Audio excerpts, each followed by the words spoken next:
Hello friends, today we will do important questions of class 10th, term 2. Part A. What were Wally's emotions when the elderly man expressed concern that she was standing on the bus seat? Answer. Wally was fairly displeased when the elderly man expressed concern that she was standing on the bus seat. She was annoyed by the way she was treated like a little child in the bus. Part B. Custard's reaction was different from that of others on seeing the pirate. Using evidence from the poem, explain how this difference is represented in the tale of Custard and the Dragon. Answer. Belinda's other pets always teased Custard and called him a coward, but Custard was the only who stood up to fight with the pirate when he broke in. The others ran away to save themselves. Part C. Justify the poet's allusion to Rapunzel in the poem Amanda. Answer. The poet in the poem Amanda uses allusion to depict that Amanda knows she was freed from the confines of the castle. However, Amanda wishes to live alone without any disturbance, so unlike Rapunzel, she doesn't want to escape.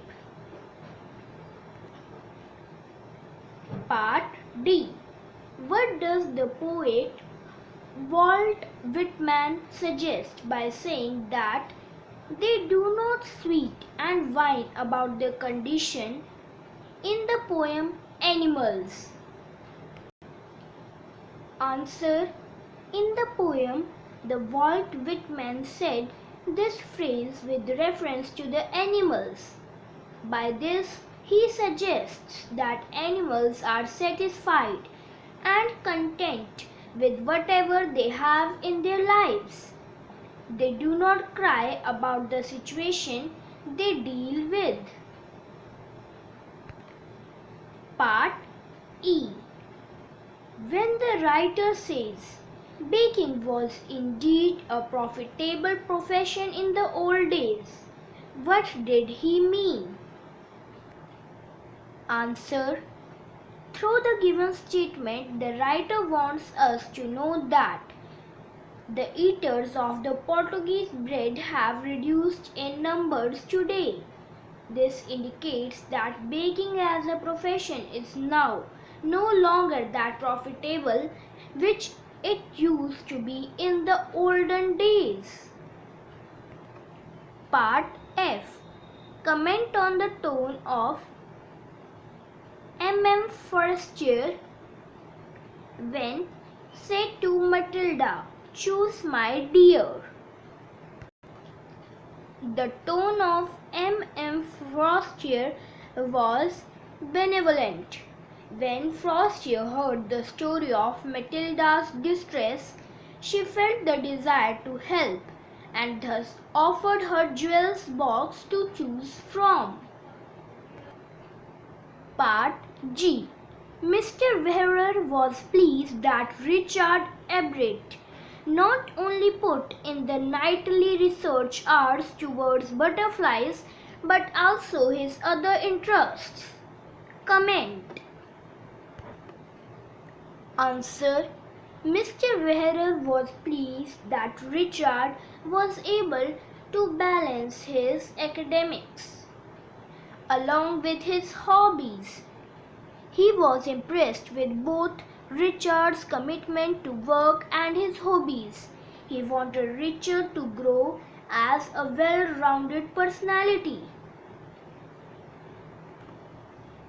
Question number 7.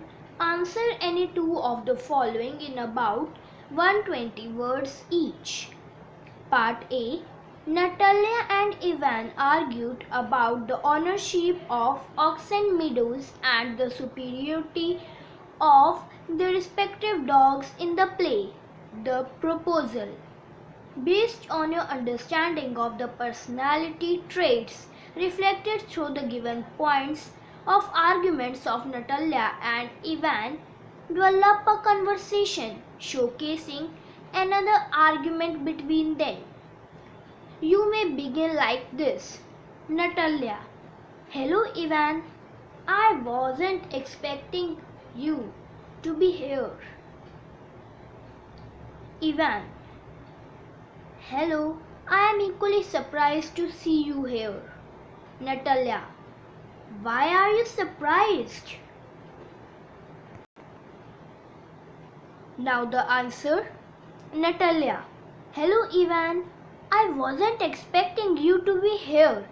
Ivan: Hello, I am equally surprised to see you here. Natalia: Why are you surprised? I come here often. Rather, I thought this wasn't something a person like you would like. Ivan: Well, if you come here often, then you should have known that I am a member of the book club here. How much you do like to lie. What else can one expect from someone who likes to stake claim to things belonging to others? Natalia: Are you sure you are not talking about yourself? After all, you lay false claim to own Oxen Meadows, which have been in our family for generations. And I don't believe you come here often, as they have a policy against allowing drunks in here. Ivan: That's it. I am going to take this matter to court now. Natalia: Yes, and then the truth will come out. Part B. Bholi's evolution from a dumb cow to saying no to marry Bishambar was a great journey. Examine her journey, highlighting her stand for herself. Answer. The journey of Bholi's evolution from a dumb cow to a masterpiece clearly showcases the idea of being an individual who is not being exploited by people or circumstances. Initially, Bholi was considered a simpleton, and people compared her to a dumb cow. Bholi could not speak. Still, she was 5, and when at last she learned to speak, she stammered. Children made fun of her, which had an adverse effect on her self-confidence. Bholi's teacher understood her need for love and gently guided her. Under her teacher's gentle guidance, Bholi blossomed into a confident young girl who believed in her own self-worth. Eventually, she was able to stand up for herself and raise her voice against the social evil of dowry. Hence, she at one point said no to the proposal of the greedy Bishambar, who asked money to marry her. Part C. It is a bitter truth that death is immortal and would come to all. Evaluate the chapter Sermon at Benaras with reference to the given statement. Answer. In the chapter Sermon at Benaras, Kisa Gotami was completely beset with grief after the loss of her only son. All the people made her learn that her grief and lament could not bring his son back to life. She has to bear the loss to live in peace. Yet Kisa failed to learn the lesson. Then to get his son back, Kisa went to Buddha, who told her to get mustard seed from a house that had never lost anyone to death, and once she would get that, he would bring her son back to life. When she went looking for the mustard seeds, she learned that each house had lost a loved one to death. She finally learned in the second time that if one wants peace, then she must get rid of lamentation, complaint, and grief, as death is immortal and would come to all. Thank you.